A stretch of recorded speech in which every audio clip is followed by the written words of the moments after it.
You're gone and I gotta stay. Comedian John Bishop reveals one of his sons is gay and that he is so proud.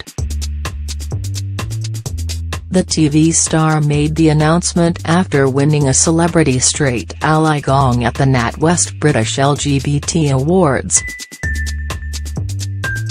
John was at Friday night's ceremony along with wife Melanie and 3 sons Joe, 24, Luke, 22, and Daniel, 20.